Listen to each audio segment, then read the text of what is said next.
So Doris, what is the purpose of our life? What is the purpose? Was ist der Sinn und Zweck unseres Lebens? Is that a question? That's a difficult question. What's the purpose? Why are we born? Huh? Huh?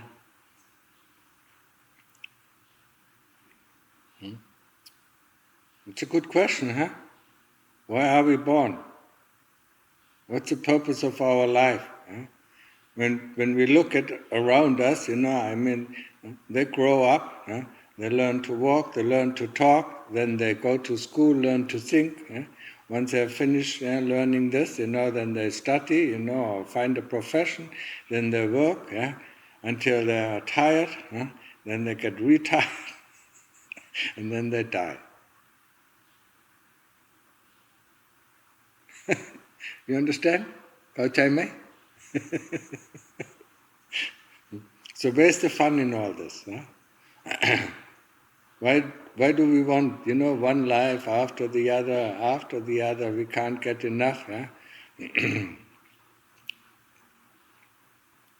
This is something we should ask ourselves often. Yeah? What are we doing? We get up in the morning, we eat something, we do something, then we eat something, then we do something, and then we go to sleep. And every day is the same thing. Yeah? Just because we call this doing something, sometimes we call it work, sometimes we call it, going by Tio, yeah? Or go and see a movie or listen to music, yeah? But it's always doing something, yeah? So, when you look at this, at your life in this way, it is really boring. And in the morning when we have to get up, we don't see the dukkha of the body. How long does it take us to decide to get up? Huh? We're not jumping out of the bed, when we are awake. Yeah? Let's do something. I want to sleep, go to the other side of the bed, or put our head on the other side. Yeah? And then we slowly crawl out of the bed, and we maybe wash ourselves, then we eat something, and then we think about how to spend, how to kill the time.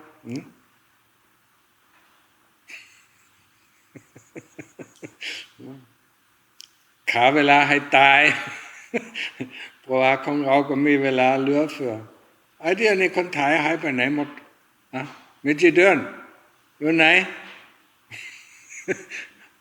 ไม่ก็คนไทยก็หายไปไหนหมด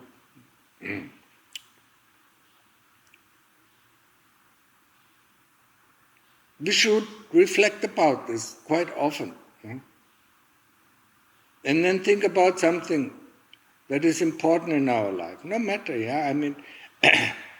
if you think this human life, is so much fun, that's fine with me. If you think there's a lot of dukkha, Doris, the dukkha of the body, especially when we get old, here and here and here, and then when we get old, Joanne, then we just wait to die.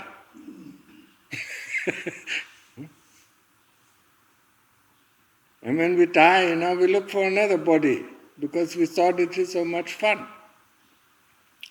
You say no, you don't want to, but not wanting is the same as wanting. It leads to another birth. That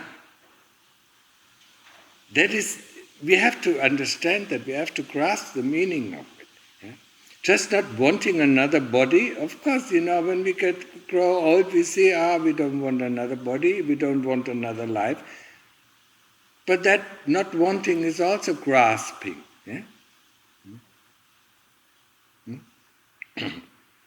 Maybe we want a heavenly body that is floating through the air. Yes, that's nice, and have heavenly, tasty food, and have mansions in the heaven. But then, when that ends, where do we go then, Windy? Sooner or later we have to come. Whatever goes up, must come down. Wasn't it a song by Pink Floyd? Yeah, I think whatever comes up, or Alan Parsons. Anyway, whatever goes up, must come down. It's a law of physics. So when we go to heaven, it's very nice, but we have to go down back. Yeah, most of the time to hell, and that is not so nice. And then we spend some time in hell. And then we go up to heaven again. Yeah, if we have lots of good karma, and then we go back to hell, because not our good karma can be manifold. So some of our good karma can lead us to this kind of heaven, maybe just to the Rukadeva realm, to the what is it, Rukadeva? What is it in English? To the fairies, yeah. And other good karma can lead us higher up in the higher heavens. Yeah? And that's the same with hell. Yeah, there are so many different kinds of hell. Yeah, depending on our deeds that we did. That's why we should reflect very often. What is the purpose of our life, and what are we doing with our life? Are we going to direct it towards a good life, a wholesome life, or are we just it's so tedious, yeah.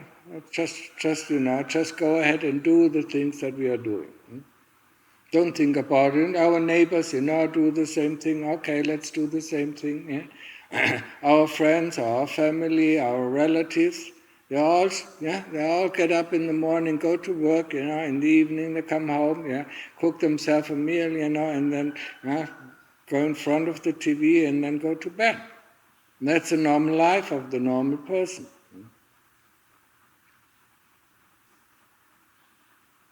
Is that what we want? That's a question we should ask. Or do we understand? Do we understand the truth of dukkha? Do we understand the first noble truth? The first noble truth is dukkha. And what is dukkha? It starts with the bodily dukkha, getting up in the morning, not wanting to get up. That's where it already starts. Being hungry is dukkha. Being thirsty is dukkha. Being tired is dukkha.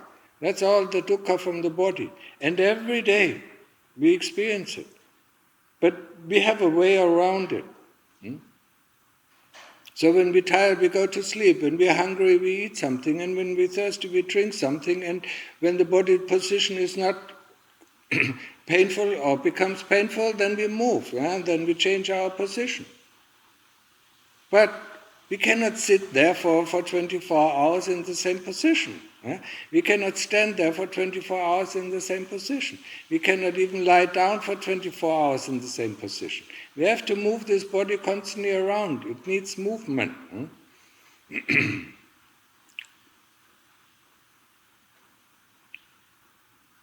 So we have to move this body around. That's dukkha. So we have to understand the first noble truth, where the Lord Buddha talks about the dukkha. And the dukkha of the body is one thing, and the dukkha of the heart is another thing. And there we have much more dukkha. We don't like this dukkha. We don't like that, it's dukkha. We don't get what we want, it's dukkha. And the things that we like disappear, and that is dukkha. That's the dukkha of the heart. And how much dukkha do we have? Most of the time, think about your life. Reflect a little bit about your life. How much dukkha do we have? And then we try to find, otherwise we wouldn't be here if we didn't have dukkha. We wouldn't try to find out a way. If we can buy whatever we want, if we can do and everything, works out fine. We're not trying to find out the way of dukkha. That's why dukkha is the first noble truth. If we don't see it, if we can't see it, if we can't grasp it, we are not going to find a way or trying to find a way out. So to understand this First Noble Truth is very important, and to see it actually in action. And when we do our reflection, when we do reflecting about our life, then we should see it more and more, yeah? Because it gives us motivation to find a way out of dukkha. The second Noble Truth is what is causing this dukkha. What is causing this dukkha is our desire. The desire, wanting to be this, wanting to be that, wanting to have this, wanting to have that, not wanting to meet this person, not wanting to have this, or not wanting to meet with this. So wanting and not wanting, that desire, that is the cause of the dukkha. And if you go into samadhi, there's no wanting, and then there is no dukkha. So we actually, we found a way, to circumvent dukkha for a moment. The third Noble Truth is there is an end of dukkha. And the fourth Noble Truth is that what we are going to practice here, the path that leads to the end of dukkha.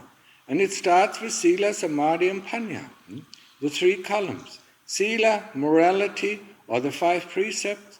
Samadhi, the ability to concentrate on one point and get into a state where there is no dukkha. In a state of concentration or absorption, or whatever you call it. And panya is the understanding where our attachment, where our desire lies. To cut loose the desire, the attachment to the body, the attachment to feeling, the attachment to thoughts, the attachment to memories, and the attachment to consciousness. That's a way of panya, investigating. And the attachment to the body is manifold, which is very strong. That's, as long as we have the attachment to this body, we will be reborn.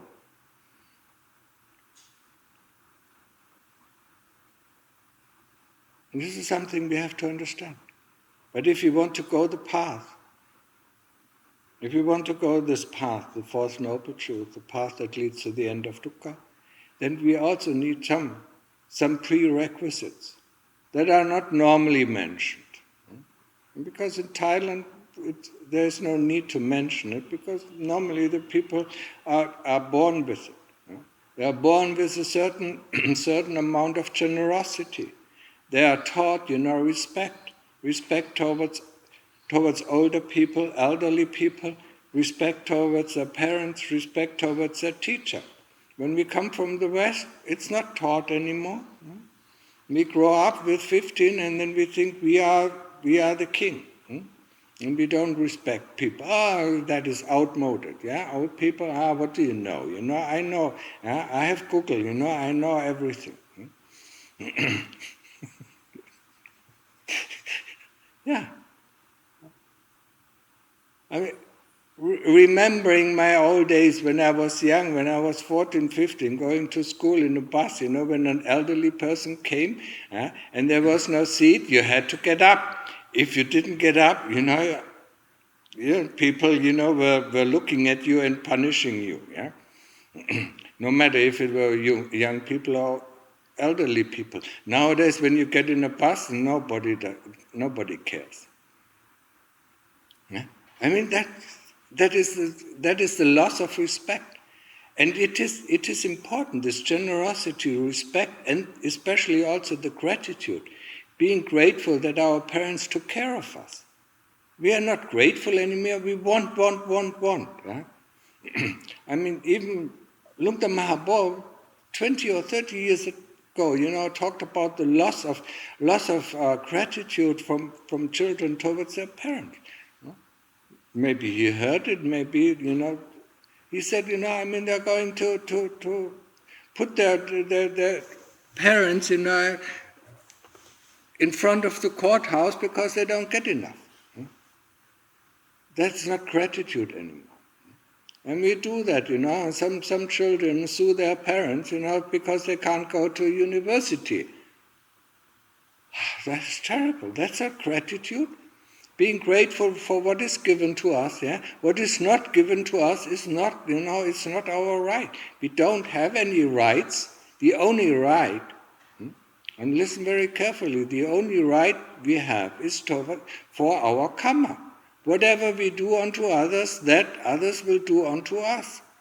So if we, in our last lives, we looked after our children very well, we gave them every opportunity. So in this life, when we are born back as a child, our parents will look after us, give us everything that we want. Or, sometimes, the parents, taught us the right way, taught us the way of Dhamma. So, when we taught our children the way of Dhamma, our parents, in this life will teach us the way of Dhamma. Whatever we have given will come back to us. And that is one of the fundamental principles of Dhamma. Karma. Cause and effect. And we have that, we have that saying in every language, probably in every language, I don't know about the Asian, but at least in the Western languages. Don't do unto others what you don't want others to do unto you.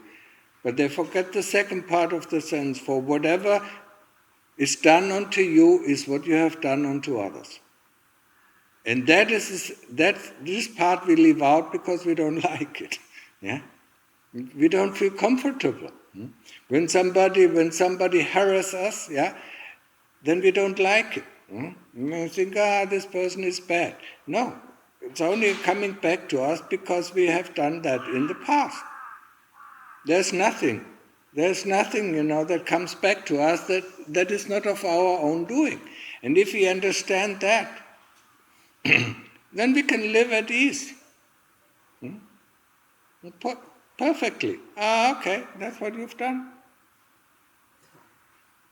That's what you've done, okay. Whatever comes back to you is what you have done unto others. And once we can accept it, and I understand it is very difficult to accept. In lots of situations, we want to fight it. We want to fight, the bad things that come back to us. And when we are brought up in the Christian religion, it's God's will, it's God's will.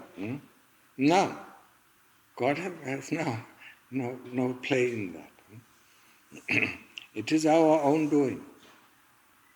And it is interesting when you look at, especially Catholics, when something bad is happening to them, then they run to the church and ask, Lord, please take that away from me. Please take this, misfortune away from me. But when they win in the lottery, they don't go to God and ask, take this win away from me. Huh? Because the good things that happen to us, that is our right. The bad things that happen to us is unrightful. Yeah? That's our way of thinking. But it's not. When we understand the Dhamma, when we understand karma, then we know, whatever comes back to me is of my own doing. And if we have enough sati, then we can look at the situation and look at it, and see, where it is rooted within our heart, because it is still there. Especially if we want to fight it. Yeah? We still have the tendency to do this. Maybe in this life we haven't done it, but we want to fight it, so we can find it in our heart. And once we find it in our heart, then we can remove it. Not instantly, over time and over time. Huh? But this is hard work. This is really, and this is very unpleasant. Huh?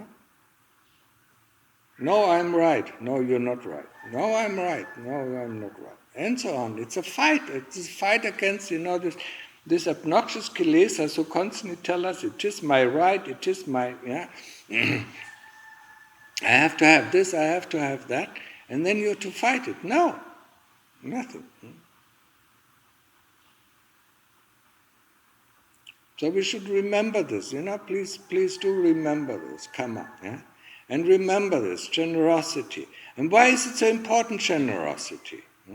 When we look at the practice, why is it important for the path?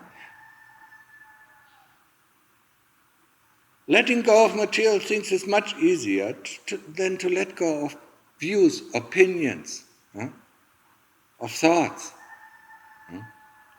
of memories. Material things, okay, yeah. And then we might think, later if I need it, I can buy it again, yeah. But we can't let go of our memories, I mean, they are so valuable, yeah. We can't let go of our thoughts. We can't let go of our ideas. We can't let go of our beliefs. It is much more difficult. So the first training, that's why generosity is a prerequisite. When we can let go of material things, or easier let go of material things, then it is easier for us, to let go of immaterial things, of our views, opinions, beliefs, and so on. That's why generosity is important. Right? Why is respect? Why is it important on our path of practice? I mean, if you can't respect the Dhamma, how can we attain to the Dhamma? Dhamma is something that is higher than us. Yeah? We have to look up to it. We have to respect it. We cannot put our feet on it and say, I like this, Oh, the Lord Buddha taught this, I like this. Oh, the Lord Buddha taught that. It cannot be, I don't like it. Yeah? That is not being respectful to the teaching. And a lot of this is happening also in the West. People say, that is good, but when they hear something else, they say, no, this cannot be. Now, if we accept, the teaching of the Lord Buddha, we have to accept the whole package. And we know in a package, there are things that we like, and there are also things that we dislike. For instance, the results of our karma, of our bad karma, we don't like that. But we will have to accept it. So respect, being respectful to one's teacher, even being respectful to our parents. I mean, they have looked after us for 20 years. They did, how much did they do for us? They worked, to feed us. They worked, to house us, to clothe us. 20 years of their life, and that is mostly the prime time of their life. I mean, they looked after us when we cried and when we had this problem and that problem and this and that. And they looked after our material needs and looked after our bodily needs and so on. How can we not be respectful to our parents? Of course they have faults, just like everybody has faults. Every human being, has its good side and its bad side. How can we blame somebody, for his bad sides as long as we still have bad sides? We are not perfect, so how can we expect our parents to be perfect? And the same thing for gratefulness. Being grateful for what is given, be it the spiritual teaching or be it the worldly teaching, or be it the teaching from our parents, being grateful for what they have done for us. It is really important, being grateful for the Dhamma that is given to us, because the things that we experience on the path, if we are not grateful for that, we don't understand them. So, that's why I call them prerequisites before we actually, go on the path. And the more we have of it, the more we have developed these three virtues, the better the smoother the path of our practice will develop. The easier it is. So remember this well. It is important, and it is hardly it is mentioned. I said it, in Thailand it is hardly mentioned because people automatically are born into it. Because it's a Buddhist society, so they are born into it, they are trained into it. So it's not a question for them. It's also their good karma that they are born in Thailand. Our good karma was different, but we didn't have the good karma in the way of Dhamma. We had mostly good karma in material sense. So. And then now let's go to the Fourth Noble Truth, to the path that actually leads to the end of dukkha. So, the 5 precepts, what are the 5 precepts? Not harming any living being. The second one, not taking what is not given. The third one, no sexual misconduct. Not using somebody else's for one's sexual pleasure because he is dependent on us. Being faithful in one's relationship and not having sex with animals. So a teacher-student relationship is sexual misconduct. If you have a if you have a lover that is married, it's sexual misconduct for both. For the person who loves a married person, and for the married person, it's sexual misconduct. Then what is the fourth precept? No lies, no harsh speech. And that is difficult. That's most difficult for us. I mean, how often do we tell white lies and things like that? Or how often do we make ourselves better than we are? Without, I can't say without intention, because there is intention, but without obvious intention. We do lie, and we want to comfort somebody, and it is a lie. It's not so bad, But that is still a lie, And we don't want people lying to us. Sometimes we want to hear the truth, even if it hurts. So it is one of the precepts. And then no alcohol, no drugs, everything that makes us unmindful or unaware. Okay, these are the 5 precepts. These are the columns. It's one of the columns. Actually, today I listened to a talk of Luang Pu La, and he said, actually, Sila, Samadhi, and Panya is just one thing. And the way he describes it, yes, it is one thing, because Sila fosters Samadhi, Samadhi fosters Panya, Panya fosters Sila, and so on. Yes, it is, just like I say, 3 columns, that have to be raised at the same time. So it was quite interesting to hear that. Samadhi, the ability to concentrate on one point. When the mind, when we put our attention around the tip of the nose, not following the breath, but knowing that the breath goes in, knowing that the breath goes out. That is called the training of Samadhi.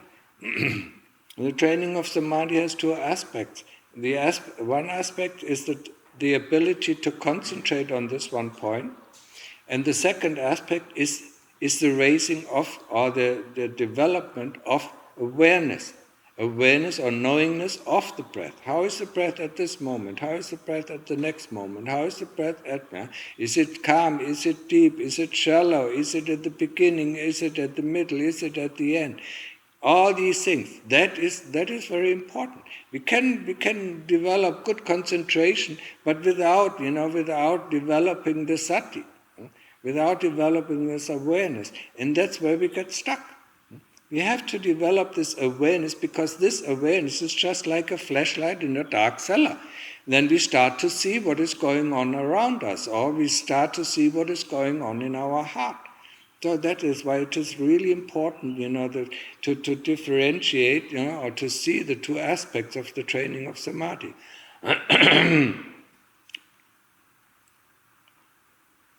So we train Samadhi and concentration at the tip of the nose, or we use the mental repetition of the word Buddha.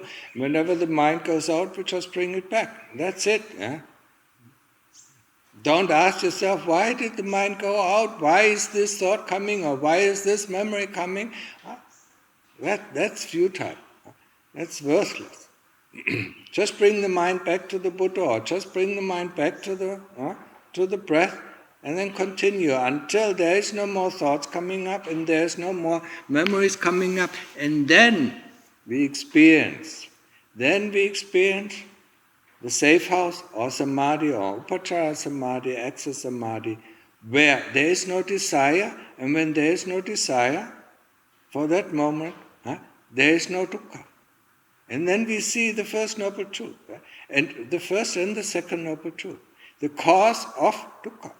The cause of dukkha is desire. We want this, we want that, we want We don't like this, we don't like that. When we are in Samadhi, when we are in Upachara Samadhi, we don't want anything. It's a clear. There's no wanting, there's no desire. We are just happy the way it is. If it is raining, we are happy. If the sun is hot, we are happy. If we are hungry, we are happy. If we are in pain, we are happy. We are always happy. We are contented. There's no wish to be it otherwise. And that is what is very important about this Samadhi, because there we actually can verify, the first two noble truths. The cause of dukkha and dukkha. That comes. But we can go on. We can go deeper. And in the beginning, only memories and thoughts disappear. But then, slowly the body disappears until we become one-pointed. Once we get one-pointed, everything disappears. And then we see that this whole world is an illusion. When we come back, what happens when we come back? We don't know who we are. If you have been long enough, if you have been for hours in this deep state of Samadhi, we don't know who we are. We don't know where we are. We don't know what the hell what we are doing here. And then we see, in slow motion, how our personality is built up. And then we go back into deep Samadhi, and then this personality completely disappears. The self, the ego, completely disappears. Then we come out, and then we see it slowly arising. And then look at your daily life. You know how you defend this personality? That is just created. And then you defend it, and how much pain is it to defend the personality? No, I'm not like this, I'm like that. Oh, that is so painful. I'm much better, or I'm worse, I'm not like this, I don't think like this, I don't view like this, And we are constantly, when we are talking to other people, we're constantly defending ourselves, or we constantly paint a nice picture of ourselves, what we think or what we like to be. But actually we know we are not like this. But we do paint a picture, to entice other people, to think, oh, we are so good, And then after, then we fall in love, and everybody of us, you probably has the experience, when we were young, then we fall in love, and after a year or 2 years or 3 years, we find out, all his faults that he didn't tell us about. And then we get disappointed. And when we say, you disappoint me, actually, we should be grateful if somebody disappoints us. We should be grateful because it takes away an illusion that we were living in an illusion. Actually, it's a very positive thing. If somebody disappoints us, he shows us the reality that we didn't want to see. That was always there, obvious, visible, but we just didn't want to see it. We just painted it over. Just like we paint over the rust on our car. We just paint, take a nice color, so we don't see it. Or fix the house, just paint it over so that we don't see, where it is bad, where it is rotten. No, disappointment, We blame the other person for disappointing us. Actually, we are to blame because we lived in an illusion, and we should be grateful for the other person that he has lifted, our illusion. So we are completely the opposite. We blame other people for so many things. We should blame ourselves, living in this illusion. So what did I say? We're talking about Appana Samadhi, seeing this ego, seeing the personality arise, How it arises, with most of the time, feeling, sensations, memories, thoughts, and then slowly it comes back. And then once it comes back, fully, we're back in our position, then we don't think about it anymore. that this is all an illusion that we live in. There is no such personality. It just built up the castle. And when somebody, when somebody has good ammunition, and starts to destroy our castle of self, we just build a big, thicker wall, and then in the end, nothing can hurt me. But once the wall is crumbling, there's all the hurt started. And then the third part, of the path that leads to the end of dukkha. Actually, when we go into samadhi, we evade dukkha for a moment. When we come out, there is full dukkha. Again, the moment we come out, we want this, we want that, we don't like this, we don't like that. Oh, it's so hot, Oh, I need a shower. Oh, I need something to drink. Oh, I need something to eat, And all this wanting comes back. And with the wanting coming back, also the dukkha comes back. So that's why we need to do some investigation. And we start with the investigation of the 5 khandhas. And that's what we have to investigate. Because we think we are the 5 khandhas. And what are the 5 groups? The group of the body, the group of feeling, be it bodily feeling or mental feeling, the group of memories and the group of thoughts and the group of consciousness. But the main topic for us is the group of the body. Body. And when we come here to meditation, we are confronted with our body. Hello. We have a body, it hurts. We sit there and it hurts. Hello. We have a body, we have not realized it, before that we have a body. Most of the time. We just use the body just like we use a car.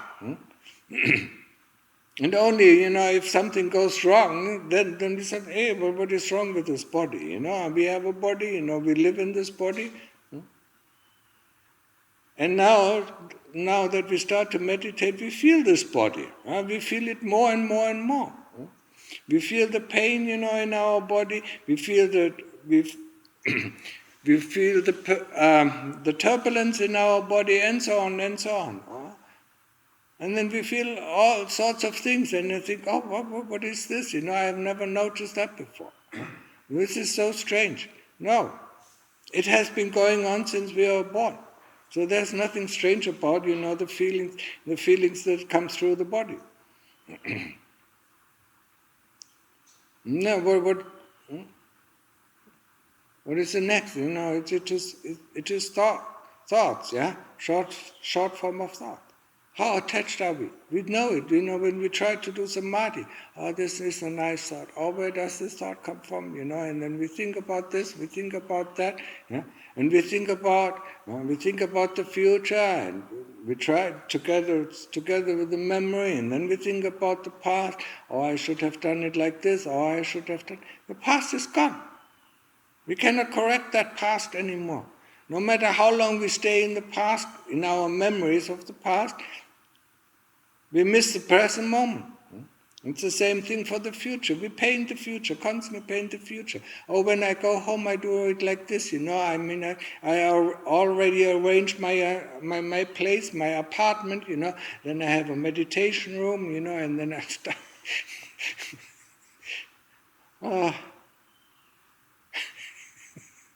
Then I do this, and then we come home, open the door, and all our memories of all the stored memories that are in our apartment come back, and then we just do the same things as we always did. Nothing changes.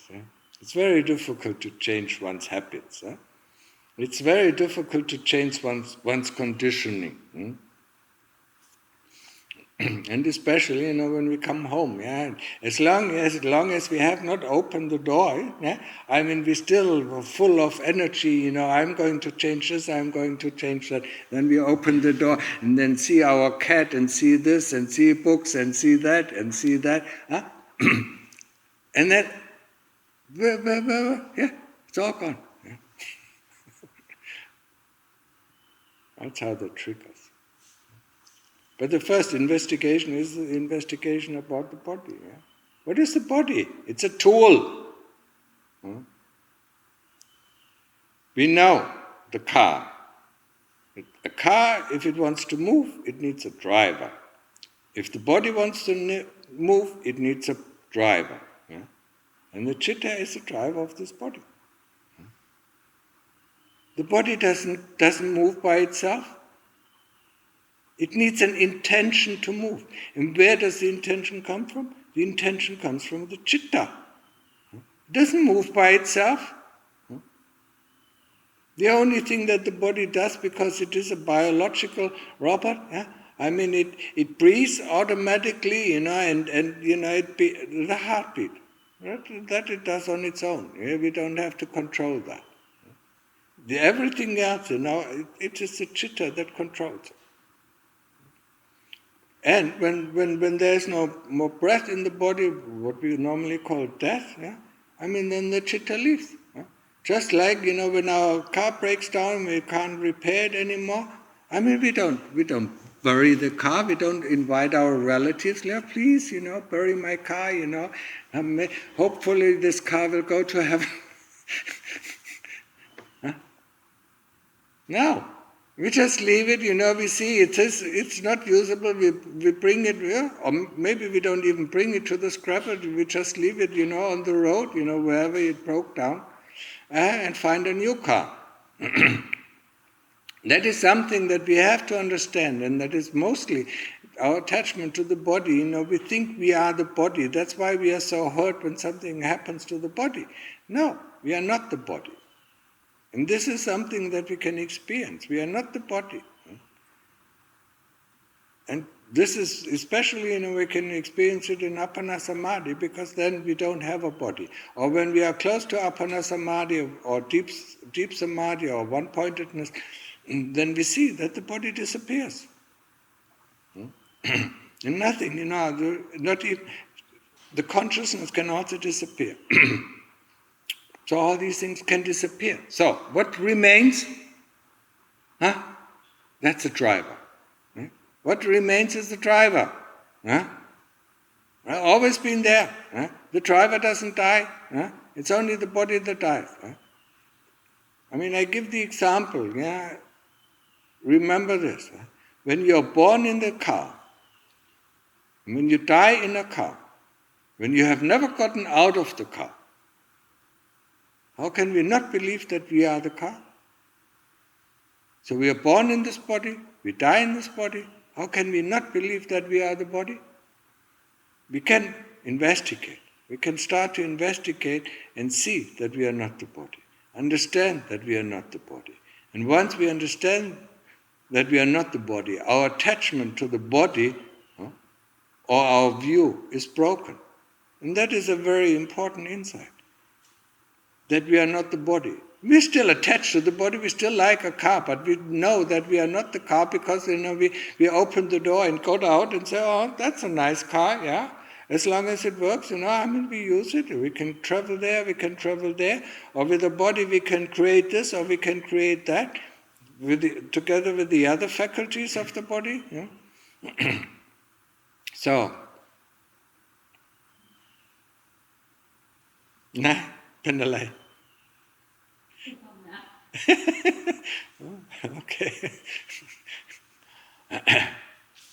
And this is something that is a very important understanding.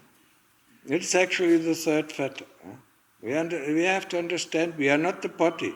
That doesn't mean our attachment to the body disappears. No, it's still there. We still like this body, just like we love a nice car. Yeah? Oh, it's driving fast, or this car is beautiful, or it is very comfortable. That is the second step of investigation of the body, to understand the nature of the body.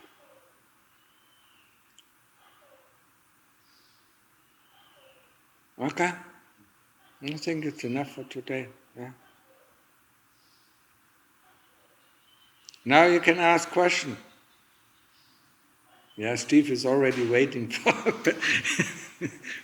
I have a question about avijja and the self. And the what? The self or Yeah. the ego. Mm-hmm. A while back we were talking about the magician and avijja being the king. Yeah. the way I see it, and correct me if I see wrong, that the self is the king and uses avijja to hide behind, to get things. It's always wanting this, it's a motivator. And that's, am I saying things the right way? Or does avijja the king of the self, or self the king of avijja? No, avijja is the king of this whole universe. I mean, avijja is not only there in yourself, it is there in everybody's self. Yeah? It is a principle, it's actually a phenomenon. Yeah? It's just like two people play a video game. One person, takes on this character, and another person takes on the other character. But the video game itself, this notion that we become or impersonate something, yeah, that is behind that phenomena is avijja. Yeah? So avijja fools you into believing that you are this person, yeah, and says, this is your feeling. It constantly tells you, this is your feeling, this is your thought, that is your belief, this is your. And you say yes, yeah? And that's how the self is created. The moment you say no, yeah, I don't believe it, then avijja is powerless. Yeah? Avijja suggests to us, we are like this, we are like that, and this is your feeling, or this is your body, and when this body dies, what does avijja tells you? Oh, I'm so afraid, to die. I will die as well. Yeah? So avijja is a phenomenon, yeah? And through avijja, we create this impersonation, what we call self or ego. Yeah? You understand? That is the illusion of the self. Yeah. Created by the Yeah. by the ignorance. Yeah, created through the ignorance that we don't correctly understand what is going on. Yeah? So that we believe, these feelings, these feelings exist, that these feelings are we, or this body are we. Yeah? That is the delusion, or that is the ignorance or fundamental ignorance that avijja provides. Yeah? And through this fundamental ignorance, we ourselves, create, the illusion of that self. But yourself and other people's self is different, isn't it? Yeah? I'm not sure. Because we all go through the same thing to some extent. Yeah. It's all different, but it's still all the same too, right? Well, the phenomena that is behind it is the same. The fundamental ignorance is the same. But some people are less ignorant and other people are completely ignorant. Yeah? Yeah? Because over our life, over our spiritual practice, we try to reduce this ignorance and try to understand certain principles that are hidden. Yeah? And avijja is very good at hiding it. Yeah? And don't forget, avijja has 3 armies that help it. Yeah? It's just a king, who resides, just like any kind of king. He sends his armies, to subdue its people. Yeah? And the army is greed, hatred, and delusion. And once we fight the army of greed, hatred, and delusion, and the armies, we completely obliterated them, then still the king is there. Yeah? And Lungta Mahabodha talks very, very clearly about that, how to defeat that king. Yeah? Because it is this fundamental ignorance, it is this illumination of light, or this power that there seems to be this power to do anything in this world or in this universe. Yeah? That is the creator. Well, it is a phenomena. I mean, it's not a person. It's a phenomena. It is like, when. That's why I like, this example or this simile of a video game. Yeah? We all, a lot of people, helped create this amazing video game. Yeah? And then people, and you know that some people, are really stuck in these games. They can't get out of these games.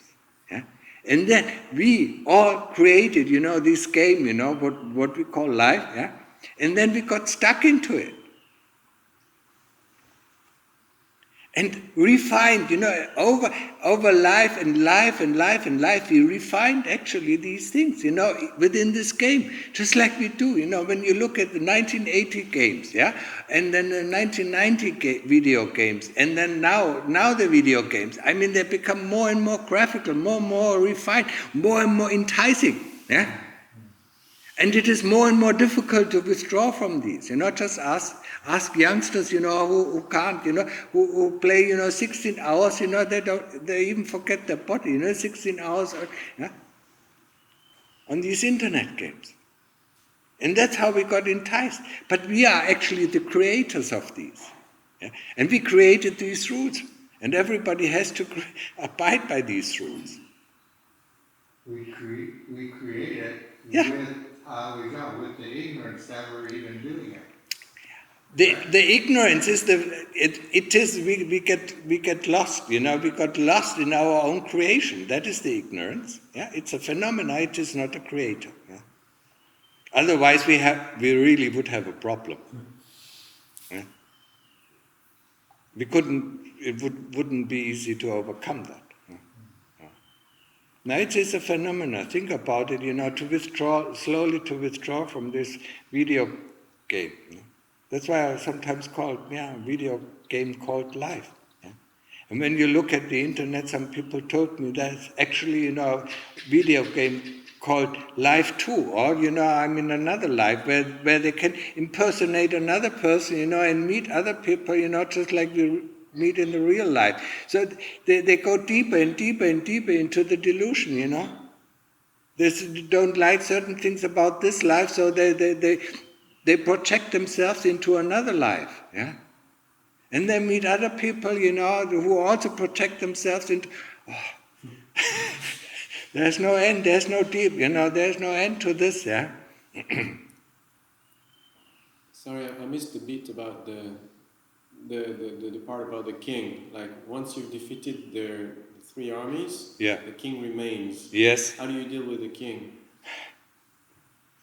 You have to understand, that he's not that powerful and that there is something beyond that king. Yeah? You have to read, actually, Lungta Mahaprabhu's, shedding tears in amazement with Dhamma. That's how he describes it. And I think it's a wonderful description, how he defeated the king. Yeah? I mean, he compared it, in the end he compared it, I mean, this is so much light, but then the Dhamma come out, But there must be a dark point from where the light emanates, yeah? So look at the dark point, look at, like with the old gas lanterns, yeah? I mean, there was a dark point, but, from it, emanated all this bright light, yeah? And then the Dhamma told him, look at the dark point, yeah? And then he looked at the dark point and then everything disappeared. Yeah? Then he saw that this is also anicca, that this is impermanent. I think did he use no, he used anatta. Yeah?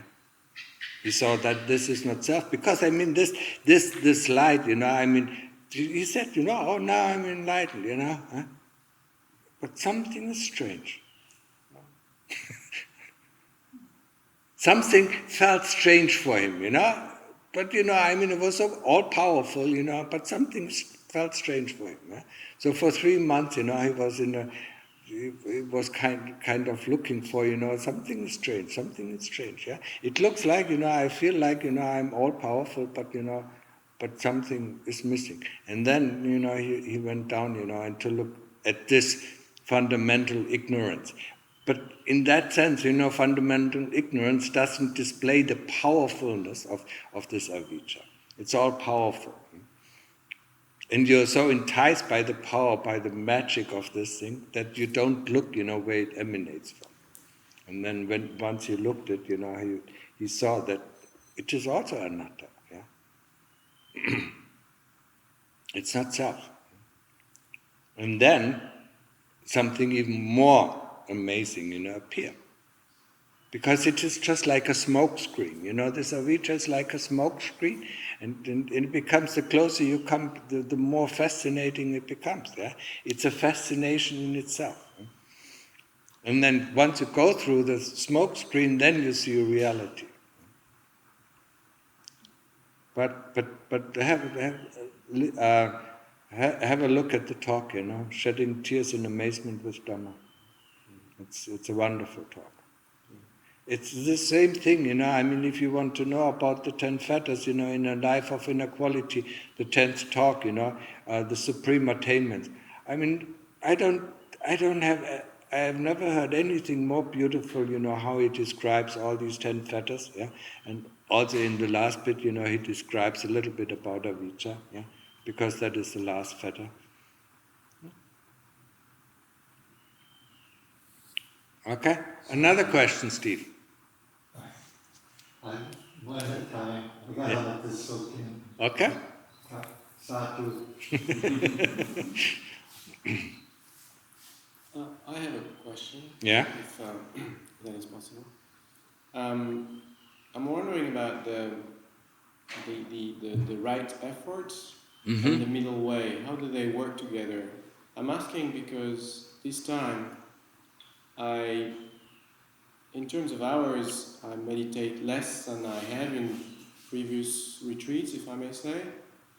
And so I have a sensation that I'm putting in less effort, and I feel sometimes guilty about it. Yeah. But I happen to be in samadhi actually more quickly, more efficiently. Yes. And so I'm looking for my middle way, because like all the places where I went, teachers always tell you, well, you have to put in some effort. Yeah. Sati is effort, and you have to put in effort, and that's every time you have a chance, just put in some effort. And the thing is, I realize that it's difficult to put a lot of effort without having any desire. This is a pretty subtle thing to do, at least for me. And no, for everybody. If we don't have desire, we cannot go to Nibbana. We cannot end dukkha. We need this desire, but we need to direct this desire in the wholesome way. That is the key. A lot of people, who intellectually approach the Buddha Dhamma, or the Buddha's teaching, say, the desire is the big thing. I don't have any desire to go anywhere. Yeah. That means, they are stuck in this world. Yeah, you have to direct your desire towards the path, yeah? Towards the path that leads to the end of dukkha, and there you have to have enormous desire. Yeah? Just like Lungta Mahapo, he sat through the night, from 6 o'clock in the evening to the morning. 6 o'clock, he said, I don't move. Yeah. I want to get into Apana Samadhi. And he did it, sometimes after 1 hour, sometimes after 11 hours, yeah? And depending on the condition of the body, depending on the condition of chitta. And he said, I need to do that, yeah? And the desire was very strong. So, if you use the desire in the right direction, that leads you to the right goal, yeah?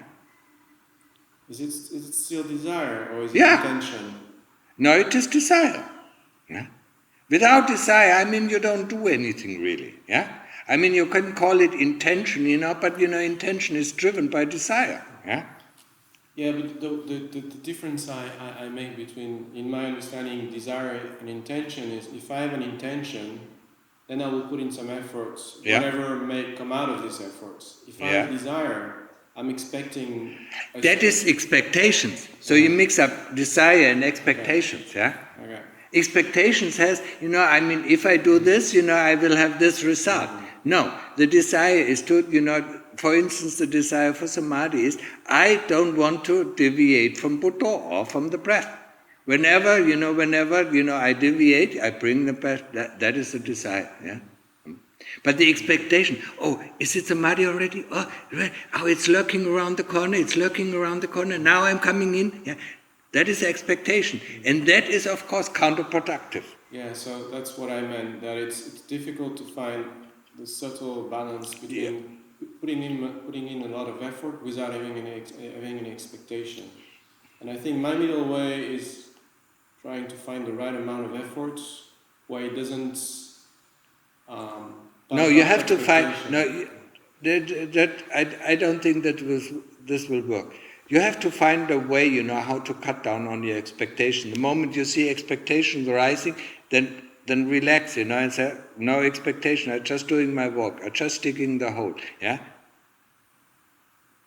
That is, you really have to counter that. This expectation, because they are really nauseating sometimes. They are really. They can be so counterproductive to our work. Yeah. You see them coming up, and you said, no, I just dig. Yeah. Whenever the hole is ready, then it will be. Yeah. But if I stop digging and look for the hole, there will be no hole. Mm-hmm. So you really have to counteract that. When you see expectations coming up, you have to let go of this expectation. Just say, there is expectation. Yeah?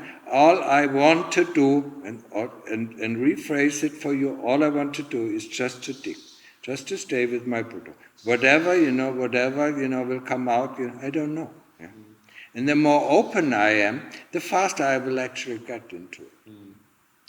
What happens to quite a few people, yeah, when they come from home, yeah, and then do maybe 6 or 7 hours or 3 hours of meditation, say, oh, it's so easy to go into meditation, yeah, it's so easy to go into samadhi. Now when I'm doing 12 hours of meditation, oh, it's so difficult. Of course. I mean, if you have to understand the kilesas, yeah. You have to understand them. If you just do a little bit, they don't give you a hard time. But if you don't let them play, the less time you give them to play around, the more they are going to fight you. The more they're going to. In German we say Pisak. I don't know what it is, in English. They're going to put needles in your, and needles in your body.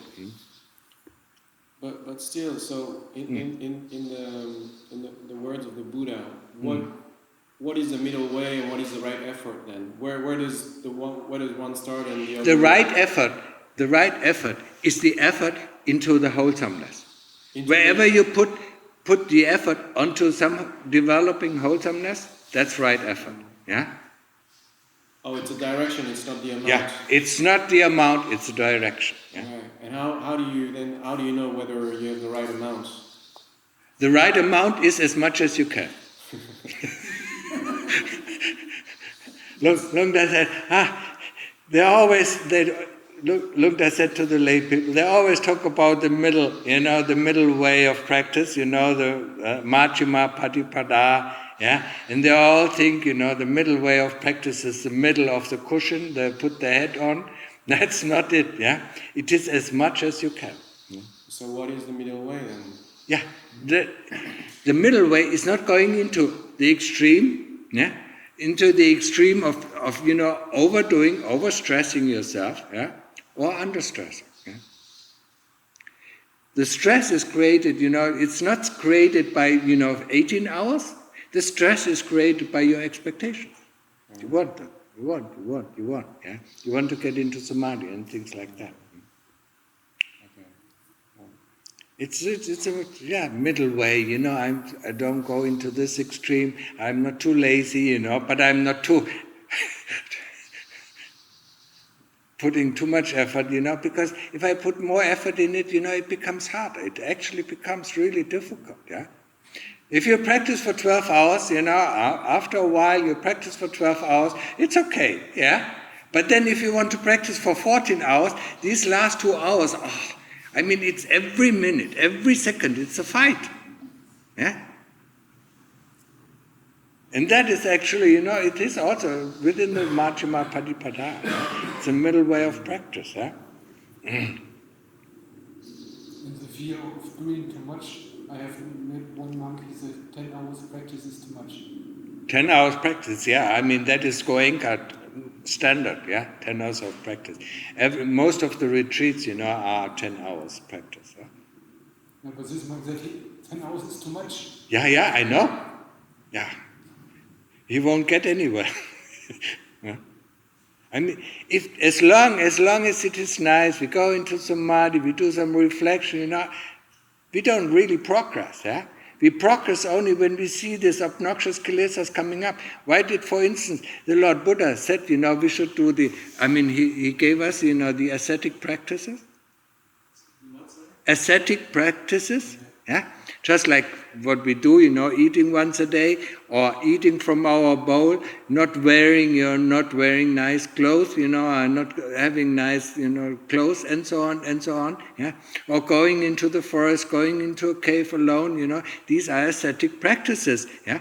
And these are there to bring up the kilesas for us to see what is still left underneath, yeah? We don't see them, yeah?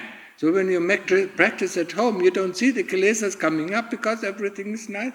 When you're hungry, you eat something. When you're thirsty, when you're tired, you go to sleep. Yeah, so you don't see them. But when you're here in this environment, and somebody looks at you and asks you how many hours did you do? Yeah, Wendy. Yeah. Then you get pushed around. Yeah. Huh? And then the kilesas come up. And then you start seeing them coming up. And you can only kill the enemy if you see them. Huh? If it is a hidden enemy who only shoots, from the back, and you never see him. Yeah? That's why the Lord Buddha, for instance, gave us the Dutankas, for us to see them. Yeah? Okay. But this is nothing, this is something for hardcore practitioners. Yeah. You have enough fight, with your 10 or 12 or 14 hours of practice, yeah?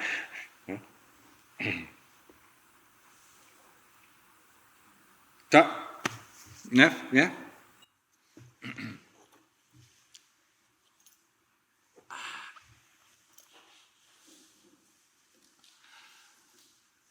I need to replace my knee. Get a steel knee. Well, I just need to put some oil into it, to make it move. Yeah, that's old. Yeah, just wait 30 more years, and then